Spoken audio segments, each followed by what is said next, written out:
I know Father Romualdo for the past 50 years. To Goa, he came to retire in Goa at the age of 67, and he started the Goa Institute of Management, which is grown into a wonderful institute for management education that is the best in Goa and among the 20 best in the country. The Goa Institute of Management was started by Father Romualdo in 1992 and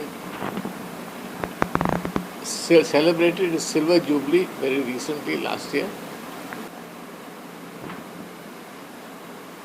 Father Romualdo was a man of great vision and was involved in education and in religious activities. As a credit to the institute and to Father Romualdo, we are running the PGDM course,